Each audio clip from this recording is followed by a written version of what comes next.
About 70 students, along with their teachers from the Newcastle Seventh-day Adventist Primary School, had just arrived at the Newcastle Ocean Baths for swimming classes. A roll call revealed one of their number was missing.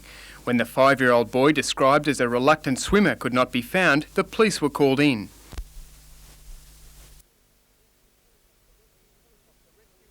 The rescue helicopter, police and teachers were soon searching nearby beaches and rock shelves, with mounting fears for the youngsters' safety. The teacher who was to have him in his swimming group just didn't see him, and then he wasn't in the group there, and suddenly we looked around and couldn't find him. He's wandered back at school, has he? Neville, it sounds like he's back at school. It does sound like he's back at school too. Quite a relief? Having searched school twice this afternoon, there you go. Yes, it's quite a relief, that's true, that's right. It was later discovered that the boy had hidden at school and missed his bus to the baths. Andrew Lobb reporting for NBN News.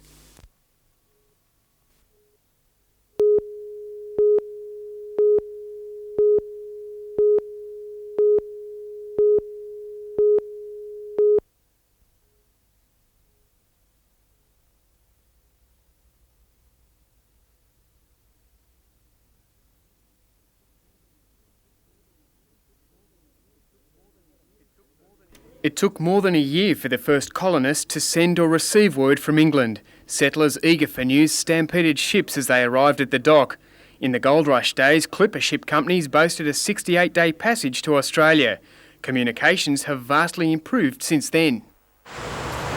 Patrick, can we come up? Pardon? What?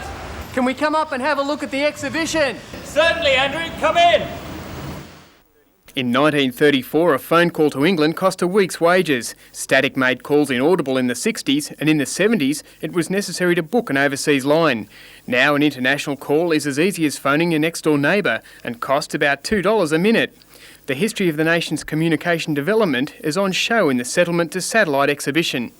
It covers all aspects of communications, from the old days of writing letters with a quill right up to satellite data links now.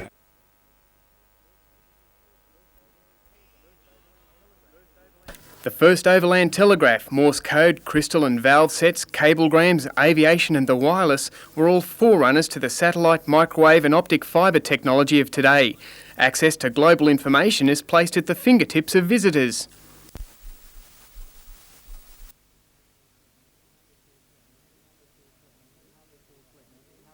They can see how their calls are connected, whether it's by cable, radio signal or laser. They can even make calls to Japan, New York and London if they want to, just to get some hands-on international dialing experience without having to pay the bill.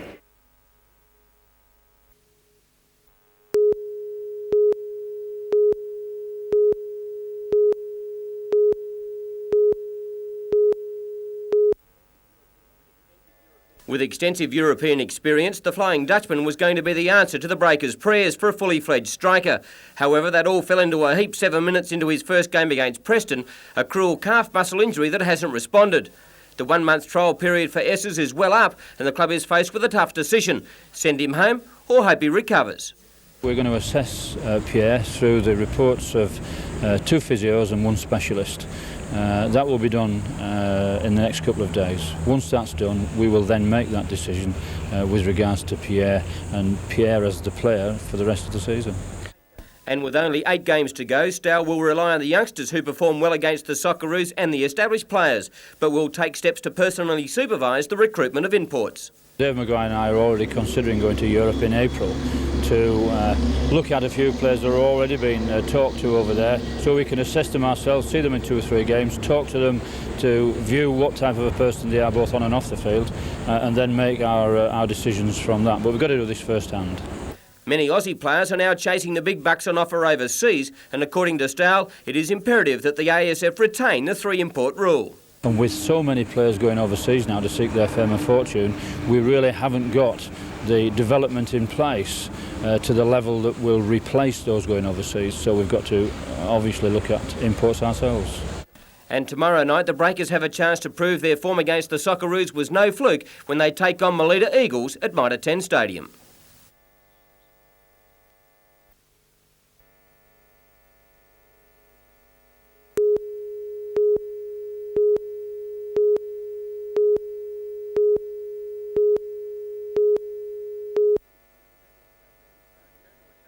return to a showground stadium excites the true two-wheeled enthusiast, and if by chance the weather clears, a bumper crowd is expected for the 62 event program, incorporating the New South Wales Sidecar Championship. Even with the continuous rain over the past 24 hours, the track received the thumbs up after some solid testing today. Fantastic circuit. Preparation is always excellent here at Newcastle. They've done a great job. As I said, hopefully there'll be a bit of water off the circuit, but from what we saw with the guys out in the track today, they had a good time there, confident. Oh, it's perfect, mate. We'll get her off either tomorrow or next day. It's going to be fast. For others like pillion passenger Mark Cox, a different story. Pretty bad, actually. Just got to have a look at me, you know. It's pretty wet, but it should come good. There's no doubt that showground speedway racing brings out the best, and given dry conditions, the action will be fast and furious. Well, it's good to be back on a showground track. We rode the one here last year, and before that was Sydney Showground was the last, you know, so it is good to get it back onto the big tracks again, yes. However, the possibility is there that the weather will intervene, and a hotline number has been set up with a recorded message to inform patrons on the latest information regarding the staging of the meeting. If it is called off, the Newcastle Trackmasters will be run on Sunday.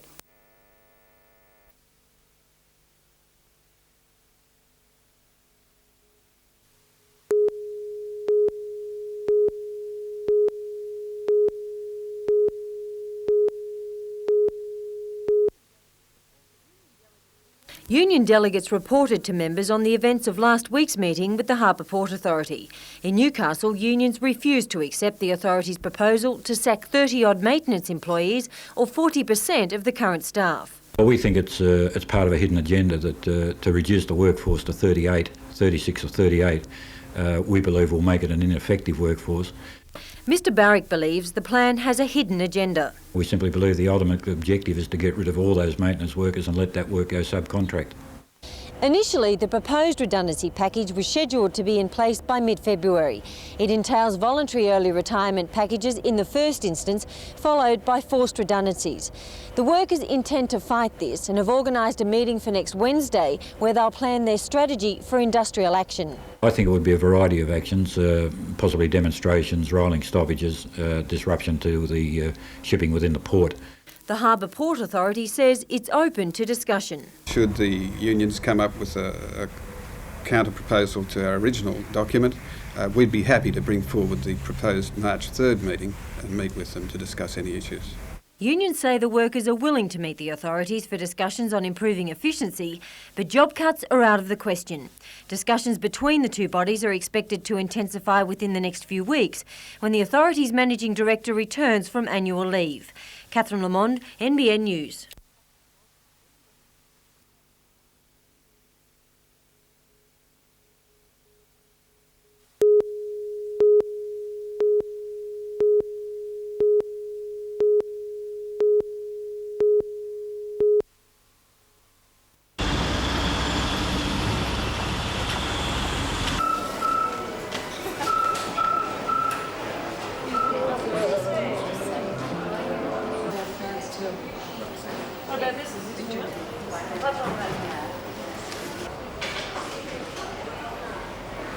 As long as they pay me, it's all right.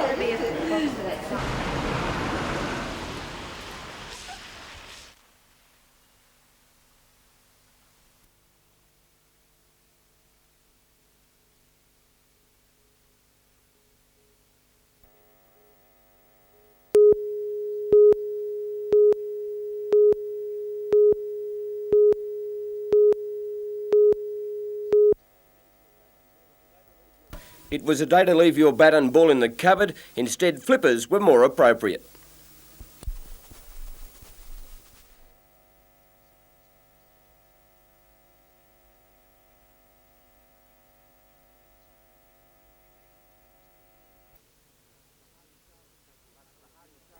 But for the hardy sailors taking part in the 4th BHP Transport Newcastle Youth Regatta on Lake Macquarie, a bit of water was the least of their problems, as the keen wind provided a stern test for the youngsters taking part.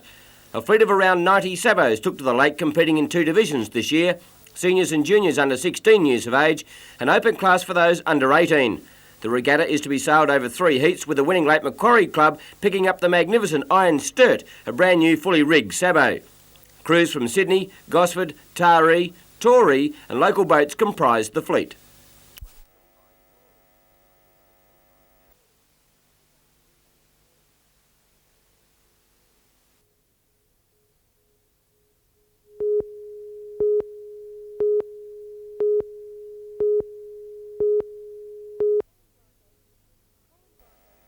Colin Glass opened the doors of his chemist in the Newcastle suburb of Mayfield in the mid-30s.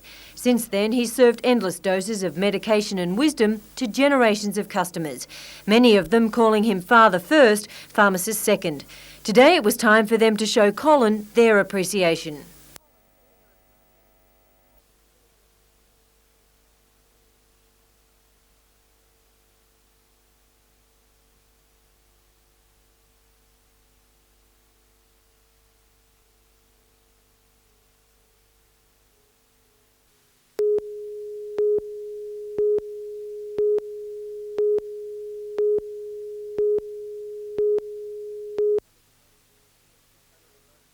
.692 swimmers ranging in ages from under 8s to under 13s were in War Hope for the annual Shell Age series, a carnival of importance to the future of New South Wales swimming.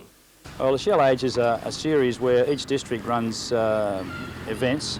The winner of each event goes to Sydney to compete in the state finals, or the Shell Age state finals. And it's a series where the top echelon have been taken out. The gold medal, silver and bronze medal winners at the state championships are ineligible to compete today. So it gives the ones that are pretty close but not quite there a chance to compete at a high level. Budding Haley Lewis's and Duncan Armstrong's from Woolgoolga in the north to Gloucester in the south make up the Mid-North Coast District Swimming Association, and today some fine performances were handed in. Samantha Kyle from Kempsey, Foster swimmers Melinda Watson and Matthew Brennan, and Matthew Scott of Sawtell each won 3 events at the carnival and are expected to do well in Auburn at the state titles.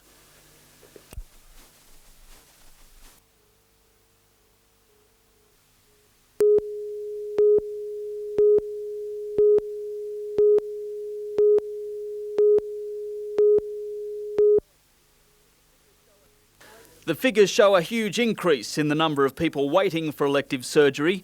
In November 1990, the number stood at just under 2,000. 1 year later, that figure had blown out to more than 3,000, an overall increase of 56%. About a quarter of the people who are wanting to get into hospital have to wait more than 6 months. The opposition says the document makes a mockery of government claims that it is redistributing health resources. The Hunter Area Health Service has not commented on the figures. All this on top of the news that Maitland Hospital's $38 million redevelopment is in jeopardy. Now it seems that they're going to be put on the never-never, that the government isn't prepared to see Maitland as a priority, and they're in fact looking at privatisation. Maitland is reported to be one of 6 hospitals down for possible privatisation.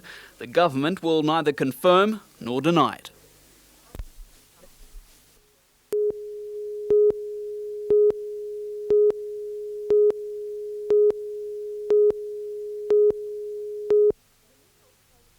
The Mid-North Coast Regional Development Board hopes to convey the quality in the community message to more than 10,000 businesses, councils and community service organisations during the next fortnight. Last night, the first of 4 seminars was held at Taree. Key speaker Bruce Irwin of Enterprise Australia pointed out the importance of doing things better and being able to change conventional work practices to achieve this. One of the features of total quality management is its reliance on people for the improvements that it generates.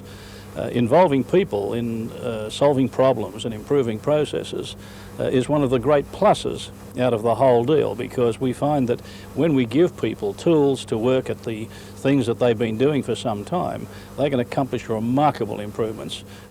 Mr Irwin says it's no longer okay to accept second best. Australia must stay internationally competitive, and it's vital small businesses play a part in this. If you get a product or service that appeals to your customer, and if you can do that at lower cost and be more productive at the same time, then you've got long-term competitive advantage, and that's what we need in this country. After tonight's seminar at Port Macquarie, the message will be taken to Coffs Harbour and then to Kempsey.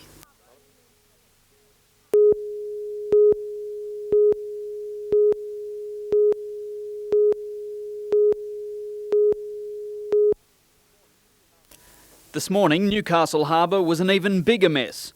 Some were doing their bit to clean up. But it's going to be a big job.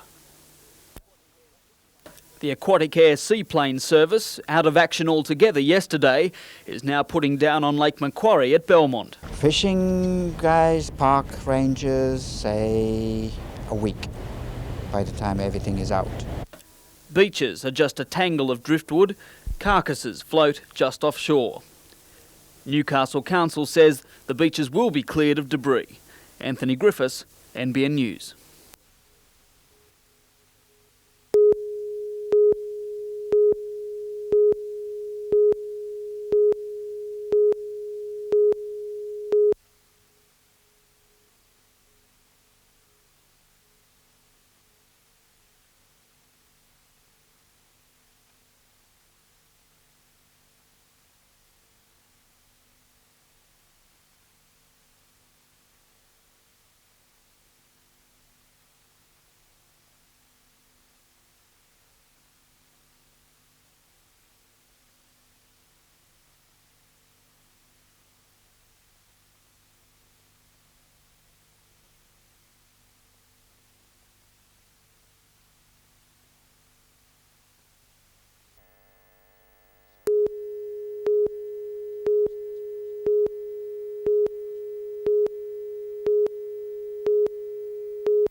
Thanks, Ray.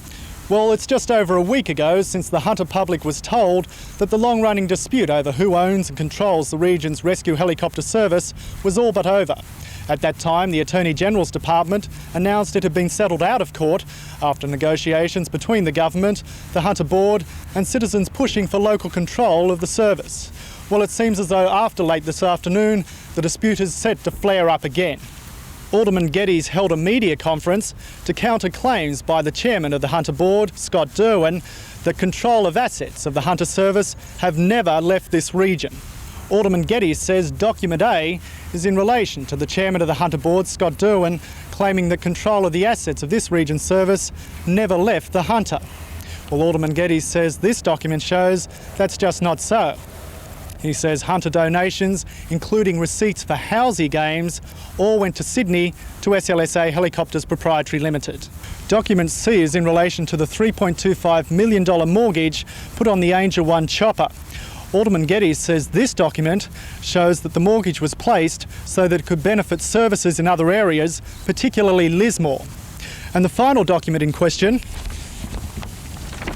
is in relation to control of the service. The board maintained that the control of this service was never held by Sydney. Alderman Geddes says this document shows that's not the case. Quite clearly it indicates that the company was controlled and was going to be controlled from Sydney. Alderman Geddes says in about 15 minutes from now, the Surf Lifesaving Association is holding a meeting in Newcastle and he's released to 12 clubs in this region copies of these documents. Back to you, Chris.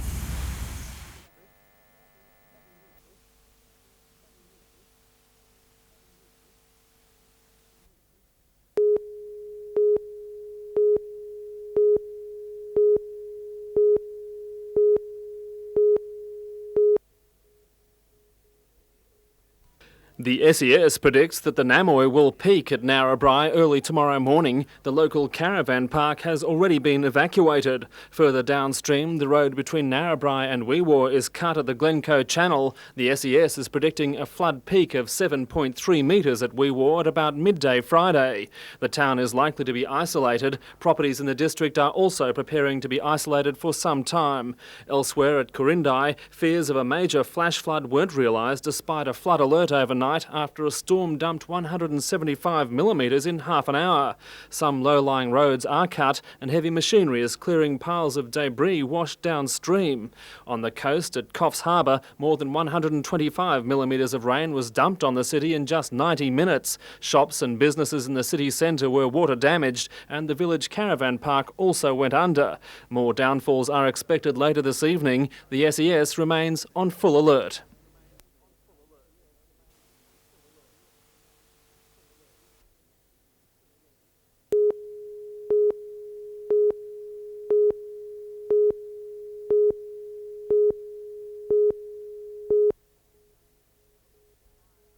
It's believed the fire started in the front room of the house in Chelmsford Street, Medford. A neighbour saw smoke billowing through windows around 10 o'clock. She raced to help and, to her horror, found a baby trapped inside.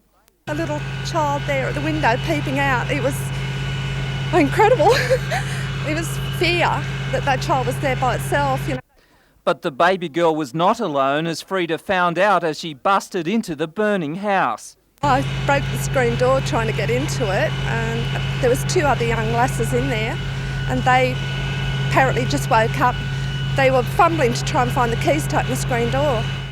Meanwhile, builders who were working nearby doused the flames with water from a garden hose. Fire units from Taro and East Maitland arrived soon after, but the front of the house was already gutted and the rest extensively damaged. The 3 occupants were treated for shock but were otherwise unharmed. Police investigations are continuing. Peter Ryan, NBN News.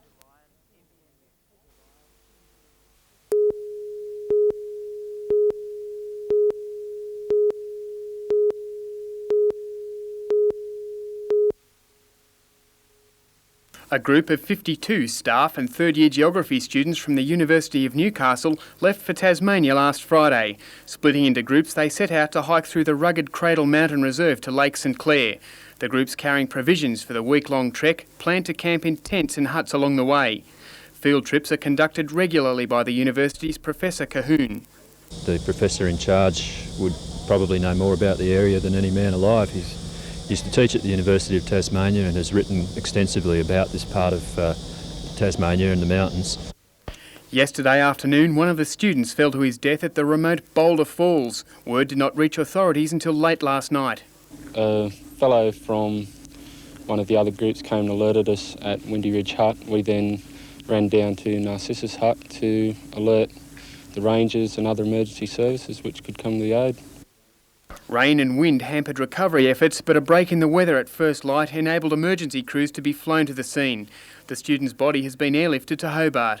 The remaining parties are walking out of the area. Other field trip members are reported to be safe and well.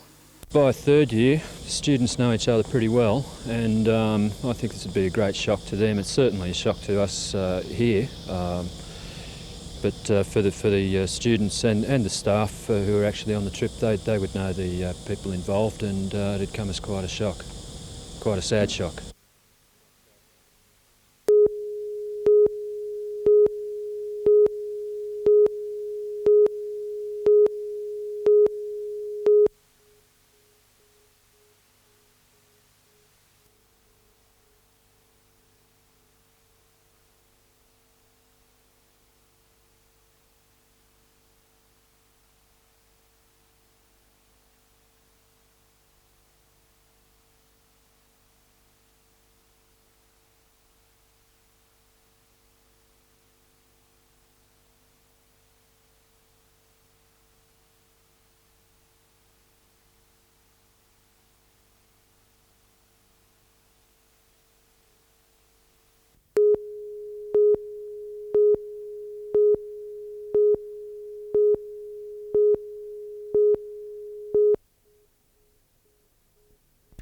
Manila hasn't beaten Gunnedah in 5 years. Picked a nice time to break the drought though.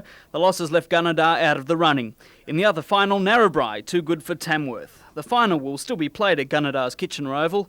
Narrabri will go in favourite, hell-bent on keeping that cup. The full side: Andrew McGurk, captain; Gary Birkinshaw, Sid Brummel, Anthony Moreau, Graham Worley, Keith Grenaway, Paul Smart, Jason Archer, Barry Adams, Peter Hickey and Phil Worley. Manila: Jeff Moy, captain; Greg Johnson, David Banovich, Joshua Drain, Justin Taylor, Sean Handsaker, Greg Doolan, Paul Simpson, Steve McKenna, Kent Rutley and Greg Shanley.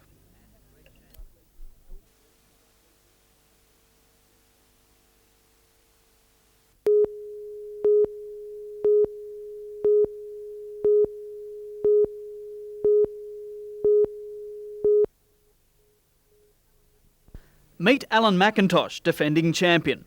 And this is the man he beat last year, Tony Vile. These guys are going to figure prominently again in this year's Newcastle Championship. 64 other hopefuls are going to descend on Stockton RSL over the next 2 weekends. It's only open to players that play in the Newcastle region on a competition basis. Prize money's up to $5,500. The winner will pocket $2,000. So, who's the hot tip? Organiser Peter Vile wants to keep it in the family. Well, my brother's Tony's the number 2 seed. I'd like to see him do well. Alan McIntosh is playing well, but I'll go for a dark horse. I'll go for my father, Tim Vile. He's a current B-grade scratch champion. The first balls will be sunk at 9 a.m. Saturday.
Sergeant Peter Royal led the recent crackdown in which 79 cars were mechanically checked. 74 of these were found to be defective. I was alarmed with the number of defects that we located, and extremely surprised with the attitude displayed by some of the drivers towards their defective vehicles. Defects ranged from bald tyres and damaged seatbelts to improvised fuel tanks, some involving large penalties. There was one motor vehicle brought in which had 4 defects under the Clean Air Act. Each one of those defects carries a maximum penalty of $10,000 if the offence is dealt with at a local court. Sergeant Royal believes it's the community who ultimately benefits from the crackdowns. The road toll in New South Wales is extremely low, it's very good, and we don't wish to see the road toll start to escalate because of the number of defective vehicles on the roadway. The high defective rate also poses the question of how the vehicles passed registration in the first place. Sergeant Royal says this question is now being investigated by the Roads and Traffic Authority. Catherine Lamond, NBN News.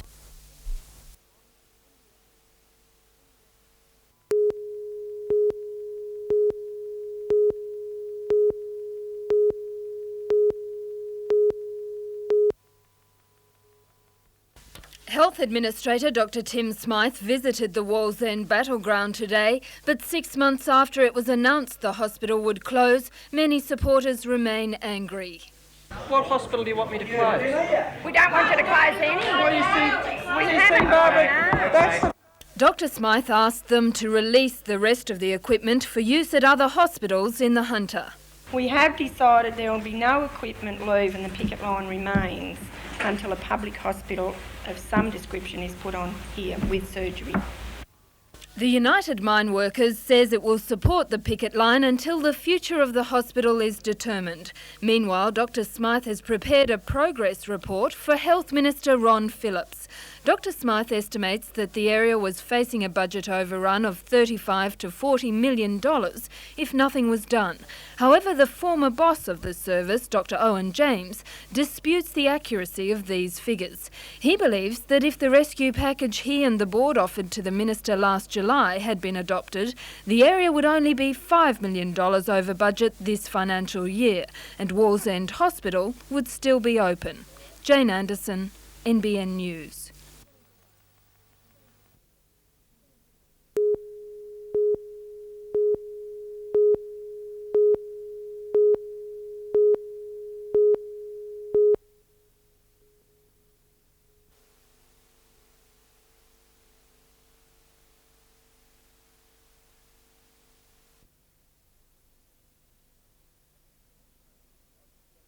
Kiyoshi Yamazaki, a master of Ryobu Kai and chief instructor to movie stars the world over, including strongman Arnold Schwarzenegger, in his role as Conan the Barbarian.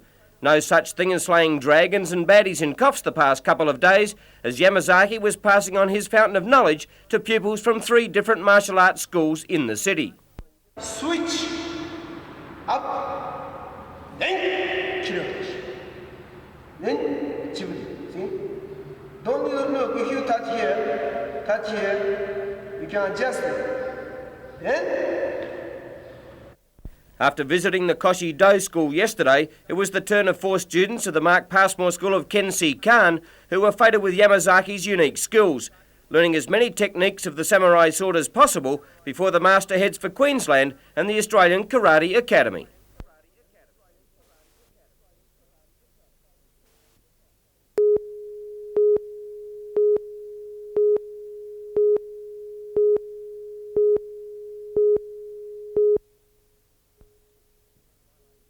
The Twilight Spectacular attracted a huge crowd and they weren't disappointed at the action in centre ring. Man had the better of the jewels in the saddle bronc riding.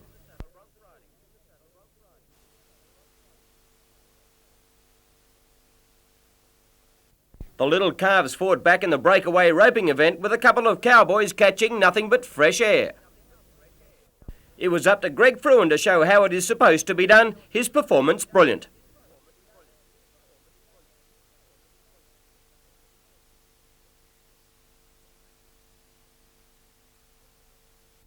Comedy is a part of all serious radio spectaculars, with the clowns covering 2 roles: entertainment and unhooking those cowboys caught up in the bull riding event, the most dangerous of all rodeo activities. This rider was lucky, and local Maitland lad David Leake was just plain brilliant.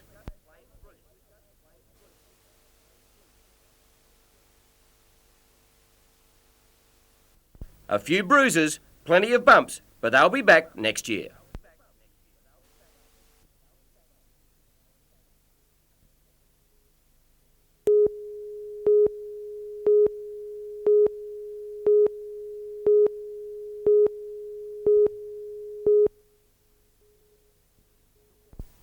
The wartime Mustang fighter plane was held in crates at an Air Force supply depot at Dubbo for 2 years after customs officers seized the rare aircraft before it was smuggled out of Australia by a private owner. Although it was broken down into parts prior to shipment, the aircraft remains in mint condition. It's now the property of the RAF Museum. This week, the Air Force decided to restore the aircraft to flying condition. The Mustang was loaded onto a truck for transport to RAF Base Williamtown, where the restoration program has already begun. Eventually, the vintage warbird will go on indefinite display as a centrepiece of Williamtown's Fighter World Museum. Tom Hilston, NBN News.